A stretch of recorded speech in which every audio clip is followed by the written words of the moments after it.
Bismillahirrahmanirrahim. Kita mulai pembelajaran kita pada hari ini tentang atmosfer, dinamika atmosfer dan dampaknya terhadap kehidupan, geografi kelas 10. Atmosfer itu adalah lapisan udara yang menyelimuti bumi. Ya. Jadi bumi kita ini diselimuti oleh atmosfer. Itu salah satu alasan kenapa bumi kita ini menjadi tempat tinggalnya makhluk hidup. Berbeda dengan planet-planet lain, ya. Salah satu keistimewaan bumi yaitu memiliki lapisan atmosfer sehingga bisa melindungi bumi. Jadi pada saat siang hari bumi tidak terlalu panas akibat sinar matahari dan malamnya tidak terlalu dingin, sehingga bumi merupakan salah satu atau saat ini satu-satunya planet yang paling layak untuk dijadikan tempat tinggal. Ya, ini peta konsepnya, ya. Nanti ada definisi atau pengertian atmosfer, kemudian komposisi atmosfer,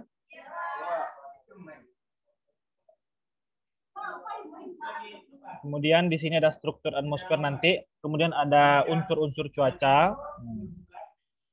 Unsur-unsur cuaca itu nanti ada temperatur, tekanan udara, angin, awan, dan seterusnya. Baik, kita langsung saja. Kalau Ananda pernah melihat gambar-gambar ini, coba lihat. Di sini ada gambar meteor, ya. Meteor yang mau masuk ke bumi. Jadi meteor itu tidak bisa begitu saja masuk ke wilayah bumi. Dia akan mengalami proses pergesekan dengan lapisan atmosfer. Ini ada gambar peristiwa cuaca angin puting beliung, di sini ada pesawat terbang.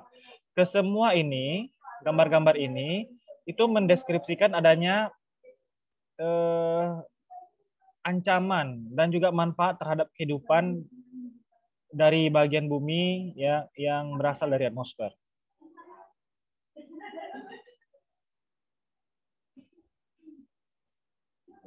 Ini lapisan-lapisan dari atmosfer, ya. Ini bumi kita. Kelihatan apa ini? Layar saya. Kelihatan? Suaranya nggak ada nih. Kelihatan ya? Ini lapisan atmosfer, ini gambar pesawat, dan gambar-gambar ini adalah tempat-tempat kejadian yang ciri-ciri dari lapisan ini. Sebelumnya kita lihat dulu atmosfer ini dari segi bahasa, ya, berasal dari bahasa Yunani, yaitu atmos artinya uap dan sfera artinya bola. Maka atmosfer itu dapat diartikan sebagai selubung uap yang menyelimuti bumi. Nanti ini berhubungan dengan cuaca dan iklim, ya. Keadaan atmosfer pada suatu saat dan wilayah yang sempit dinamakan dengan cuaca, yang dalam dipelajari secara khusus ilmunya yaitu disebut dengan meteorologi. Kalau kita pagi-pagi nonton berita, itu ada BMKG, Badan Meteorologi, Klimatologi, dan Geofisika. Di situ dia akan membahas tentang perakiraan cuaca, ya. Jadi itu perakiraan cuaca itu ada ilmunya, bukan perakiraan ramalan seperti dukun, ya, tetapi ada ilmunya. Sedangkan rata-rata cuaca itu disebut dengan iklim. Ilmunya adalah klimatologi. Jadi iklim dan cuaca itu berbeda. Sifat-sifat atmosfer itu sebagai berikut. Yang pertama, tidak berwarna, tidak berbau, dan tidak dapat dirasakan kecuali dalam bentuk angin. Jadi atmosfer itu tidak nampak dia. Tidak kelihatan, hanya bisa dirasakan seperti angin saja. Kemudian dinamis dan elastis sehingga dapat mengembang dan mengkerut serta dapat bergerak dan berpindah. Kemudian dia transparan terhadap beberapa bentuk radiasi. Mempunyai massa sehingga menimbulkan tekanan. Jadi atmosfer itu memiliki massa sehingga atmosfer itu juga terpengaruh oleh gaya gravitasi bumi. Jadi atmosfer itu dipengaruhi gaya gravitasi bumi sehingga oksigen itu ditarik berada pada dasar bumi ini sehingga bumi kita ini permukaannya itu kaya akan oksigen sehingga kita bisa hidup dan bernapas di sini ya. Semakin naik kita, semakin tinggi, maka oksigen kita itu akan semakin tipis karena gravitasi sudah menariknya ke bawah. Komposisinya ada beberapa unsur ini di tabel 1 komposisi atmosfer. Unsur yang paling tinggi adalah nitrogen sebanyak 78,08%, kemudian oksigen sekitar 20,95% ya, dan seterusnya. Jadi ini adalah komposisi dan gas yang menyusun dari atmosfer. Kemudian struktur vertikal, ini adalah sebuah gambar ya. Gambar ini mungkin agak kecil ya. Oke, ini ada gambar ya. Ini gambar lapisan atmosfer ini. Semakin tinggi ini menunjukkan ketinggian dalam bentuk kilometer. Ya. Kalau ke arah samping kanan ini menunjukkan temperaturnya. Lapisan yang pertama ini namanya lapisan tropopause atau ini troposfer ya. Di sini terdapat garis tropopause yang memisahkan antara troposfer dengan stratosfer. Kita lihat ketinggiannya ya, ketinggiannya di antara 0 sampai di atas 10 kilo ini ya. Dan kalau kita lihat arah dari suhu, semakin tinggi suhunya bergerak ke arah kiri. Artinya suhu semakin tinggi di lapisan troposfer ini ya, suhunya itu semakin dingin. Jadi semakin naik, suhunya semakin dingin, bisa dibuktikan ketika kita naik ke puncak gunung, semakin tinggi kita naik, maka semakin dinginlah tempat tersebut. Juga kota-kota yang berada di ketinggian di Indonesia itu juga termasuk kota yang dingin seperti Bukit Tinggi, kemudian Puncak Bogor dan seterusnya. Kemudian lapisan yang kedua namanya stratosfer. Di sini terdapat lapisan ozon. Apa fungsi lapisan ozon? Nanti ada di slide berikutnya ya. Kemudian di atasnya ada lapisan mesosfer. Nah, di lapisan mesosfer ini ada juga nih ciri-cirinya, terdapat apa dia. Kemudian ada termosfer. Di lapisan stratosfer beda ya. Makin tinggi dia tidak makin dingin. Justru dia arahnya ke kanan, yaitu semakin panas dia. Kemudian stratosfer ini sama seperti troposfer. Semakin tinggi dia semakin dingin. Untuk lebih jelasnya kita lihat ciri-ciri dari setiap lapisan. Oke, sekarang kita gantian ya.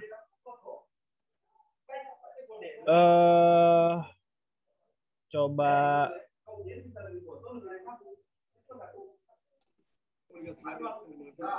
Lucky Dewi, coba dibaca lapisan nomor 1 Lucky Dewi.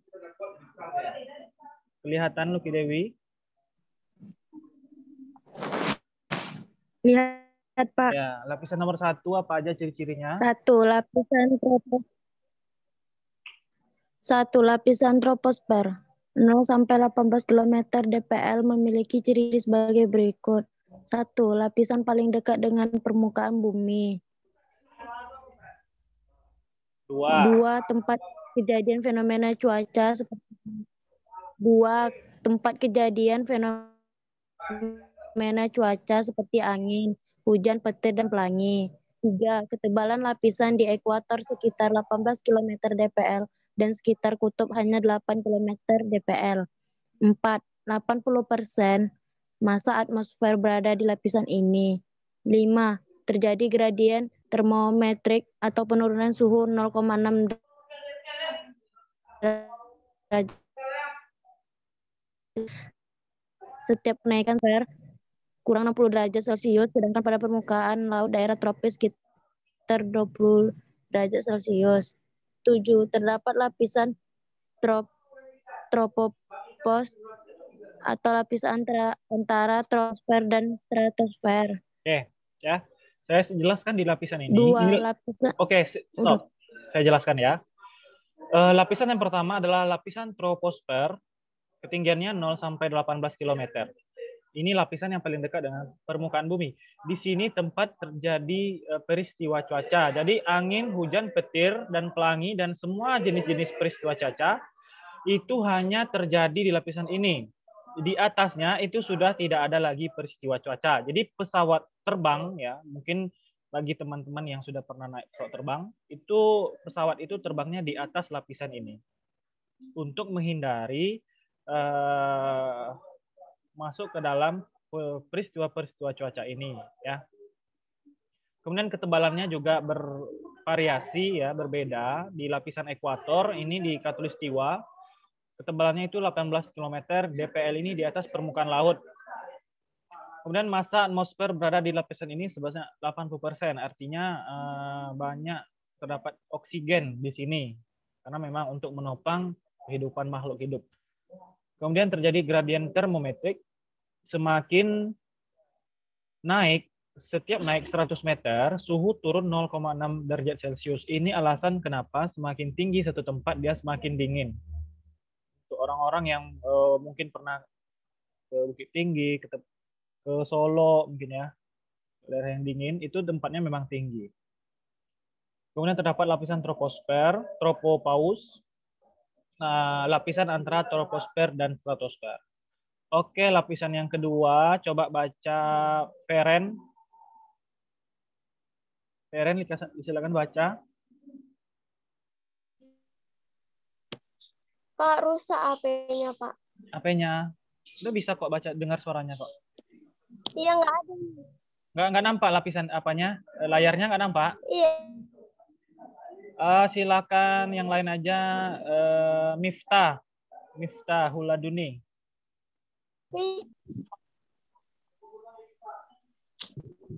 Silakan baca yang nomor 2. 2. Lapisan stratosfer 18 sampai 60 km dpl memiliki ciri-ciri sebagai berikut. 1. Terdapat lapisan ozon pada ketinggian 35 km dpl yang bermanfaat melindungi bumi dari pancaran ultraviolet. 2. Terdapat lapisan isotermal 18 sampai 22 km dpl yang memiliki suhu sekitar 60 derajat Celcius. 3. Terdapat lapisan inversi 20 sampai 60 km dpl. 4. Pada lapisan ini pesawat jet terbang. 5. Terdapat lapisan stratopause atau lapisan antara stratosfer dan mesosfer. Oke. Lapisan stratosfer ini ya, lapisan yang kedua dari bawah, ketinggiannya 35. Ini salah satu cirinya, nanti kalau ada soal-soal ya, biasanya keluar menanya ciri-ciri dari setiap lapisan. Di lapisan ini terdapat ini pancaran ultraviolet gitu. Jadi melindungi bumi, ada lapisan ozon ya yang melindungi bumi dari pancaran ultraviolet. Jadi kalau kita tidak memiliki lapisan ozon bumi kita ini, ya mungkin kita tidak bisa hidup di bumi kita ini karena memang lapisan ozon inilah yang melindungi bumi, termasuk makhluk hidup yang ada dalamnya dari pancaran sinar ultraviolet. Maka kalau lapisan ozon ini rusak, mungkin kita semua pernah mendengar apa akibat kalau menipisnya lapisan ozon. Ya, akan terjadi pemanasan global ya, pencairan es di kutub dan bahaya-bahaya yang ditimbulkan yang lainnya. Maka orang di bumi sekarang lagi menggiatkan kampanye untuk save, melindungi bumi ya, menggunakan produk-produk yang aman ya. Jadi apa saja di antara aktivitas manusia yang dapat merusak lapisan ozon? Yang pertama, menggunakan alat-alat kosmetik yang terbuat dari bahan kimia. Ya, kalau yang misalnya pakai bedak tebal-tebal, gincu tebal-tebal, ya. Kalau yang pakai satu orang nggak apa-apa, tapi kalau seluruh makhluk bumi menggunakan bedak yang tebal, ya, gincu yang tebal, parfum yang banyak, itu gasnya akan menguap dan bisa merusak lapisan ozon. Ya, yang laki-laki yang pakai minyak rambut, ya kalau cuma satu orang nggak apa-apa, semuanya pakai minyak rambut, bayangkan semuanya menguap. Terus menggunakan alat-alat elektronik, ya AC, kulkas, ya yang berbahaya juga dapat merusak lapisan ozon, ya. Gas-gas pabrik, membakar sampah, ya. Jadi kalau tidak kita yang melindungi bumi, ya siapa lagi, karena kita yang tinggal di sini gitu. Di lapisan ini terdapat pesawat jet terbang ya, jadi pesawat aman untuk lewat di lapisan ini. Berikutnya lapisan yang ketiga, lapisan mesosfer. Oke, siapa yang membaca?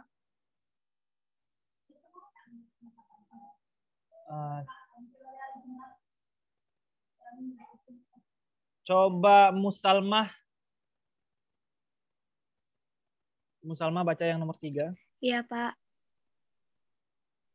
3 lapisan mesosfer, 60-80 km dpl. Memiliki ciri-ciri sebagai berikut. 1. Melindungi bumi dari benda-benda luar angkasa. 2. Tempat terjadinya pembakaran benda luar angkasa. 3. Suhu bagian atas lapisan ini semakin rendah. 4. Pada ketinggian 80 km dpl, suhu mencapai negatif 90 derajat Celcius, lapisan paling dingin. 5. Terdapat lapisan mesosfer dan... Oke, udah. Oke, lapisan di mesosfer ini, ciri-cirinya ada lapisan ini yang melindungi bumi dari benda-benda luar angkasa. Jadi, bedanya dengan lapisan ozon kan melindungi bumi dari pancaran ultraviolet. Kalau lapisan ini melindungi bumi dari meteor. Jadi benda-benda angkasa itu terbakar habis di lapisan mesosfer ini. Kecuali memang meteornya terlalu besar, itu bisa sampai ke permukaan bumi. Dan itu sangat jarang sekali kita temukan. Jadi kebanyakan meteor itu terbakarnya di lapisan mesosfer. Mungkin kalian pernah melihat bintang jatuh di langit, semacam bintang jatuh, itu adalah peristiwa terbakarnya meteor di lapisan mesosfer ya. Jadi bukan bintang jatuh, karena bintang jatuh itu bisa jadi kiamat ya. Jadi yang kita lihat bintang jatuh di malam hari itu bisa jadi adalah lapisan mesosfer. Oke, waktu kita tinggal 10 menit ya, kita percepat. Kemudian ada termosfer. Di sini terdapat ion-ion negatif dan positif. Di lapisan termosfer ini ya dia juga sama dengan ini ionosfer ya. Terjadi pemantulan gelombang radio. Jadi gelombang radio yang kita dengarkan selama ini itu terdapat peristiwanya itu terjadi di lapisan ionosfer. Kemudian eksosfer, ini lapisan paling luar ya. Satelit diluncurkan pada lapisan ini.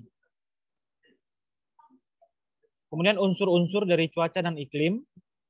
Unsur-unsur cuaca dan iklim ini adalah unsur-unsur yang penting ya, yang harus ada. Yang pertama adalah temperatur atau suhu udara. Ya, ini disebut juga dengan derajat panas atau dingin. Derajat panas atau dingin dari tempat yang ada di seluruh dunia itu tidak sama. Apa aja faktor yang mempengaruhinya? Yang pertama adalah sudut datang sinar. Jadi sudut datang sinar matahari ini semakin besar sudut yang diterima, maka panasnya semakin besar. Ya, kemudian cerah tidaknya cuaca, lama penyinaran matahari, letak lintang, kediaman tempat. Nanti PDF ini akan saya share, nanti bisa dibaca ulang karena waktu kita sangat terbatas. Kemudian ada peristiwa-peristiwa ya yang menyebabkan panas di muka bumi. Yang pertama yaitu konveksi. Ini terjadi akibat adanya gerakan udara vertikal. Ini dia gambar konveksi. Kemudian ada adveksi, penyebaran panas secara horizontal. Ini dia gambarnya. Kemudian turbulensi, penyebaran panas secara berputar-putar. Turbulensi ini dia. Karena ada hambatan-hambatan bangunan atau gunung. Kemudian ada konduksi, pemanasan terjadi karena molekul udara yang dekat dengan permukaan bumi akan menjadi panas setelah bersinggungan dengan bumi yang memiliki panas internal. Suhu udara ya, ini suhu udara diukur dengan termometer. Termometer ini berbeda-beda ya, ada termometer untuk suhu manusia. dan ada juga termometer untuk mengukur yang lainnya. Di sini ada rumus ya. Menurut teori Bragg, semakin tinggi satu tempat, suhu udara akan semakin turun. Ini rumusnya, rumus yang tentang gradien termis tadi ya. Ini nanti silakan dibaca saja. Tx ini suhu yang akan dicari ketinggiannya. TO ini suhu udara pada ketinggian awal. Ini bisa diketahui di soal. H ini ketinggian. Per 100 dikali 0,6 derajat itu adalah ketentuannya ya, gradien termis namanya. Yang ini 0,6 derajat. Kemudian ada tekanan udara, bagian dari unsur-unsur cuaca tadi ya.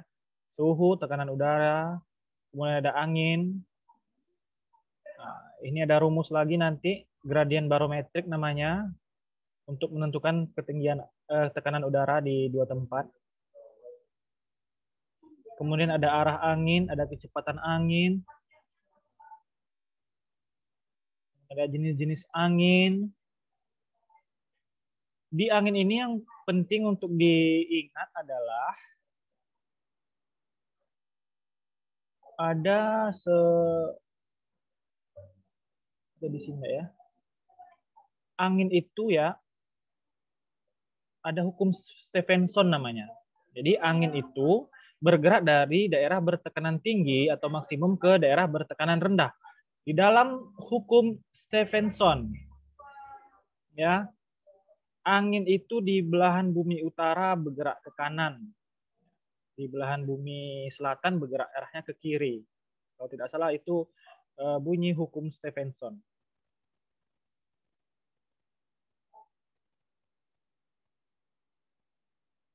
Ini dia. Udara yang mengalir mengalami pembiasan. Pada belahan bumi utara, angin belok ke kanan, dan di bumi selatan, angin beloknya ke kiri. Ini bunyi dari hukum Stephenson tadi ya.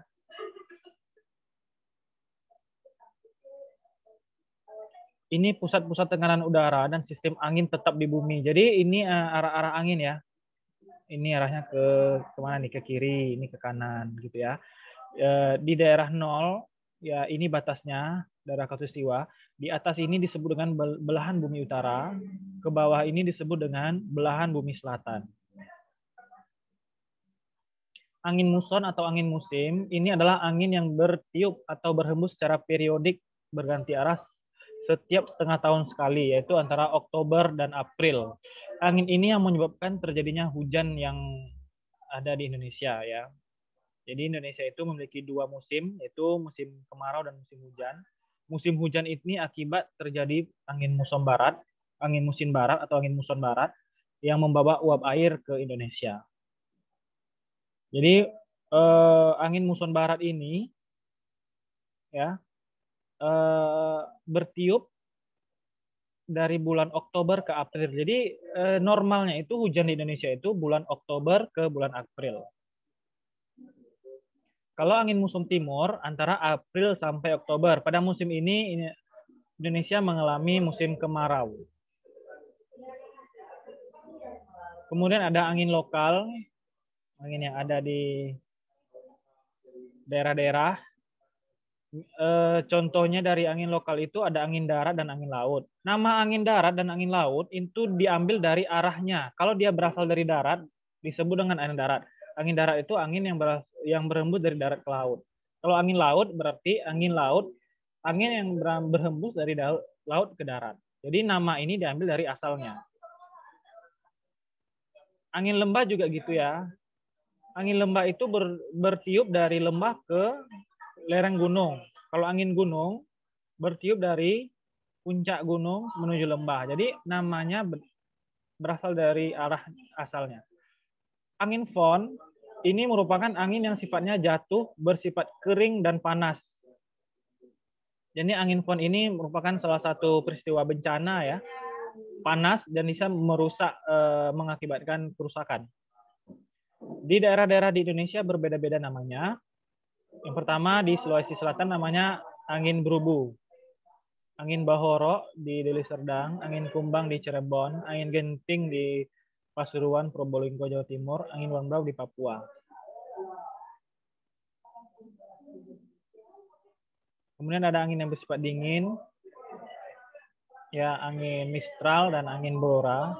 Kemudian ada angin siklon dan antisiklon, ini di bumi selatan, ini di bumi utara.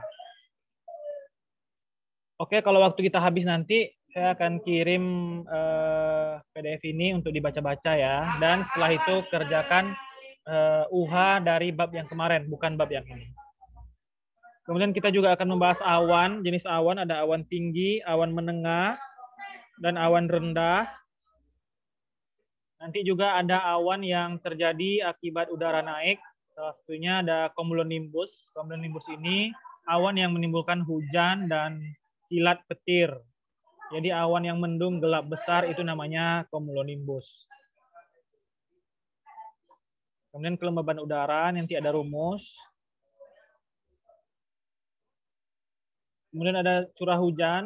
Kita akan mempelajari jenis-jenis hujan. Ada hujan orografis. Ini dia, hujan naik gunung. Ada hujan zenital. Kemudian ada hujan frontal. Oke, mungkin itu saja ini untuk yang pertemuan kali ini. Materi waktu yang sangat sedikit ini mudah-mudahan ada yang bisa masuk ya. Ini 1 menit terakhir kita, kalau ada yang mau ditanyakan silakan.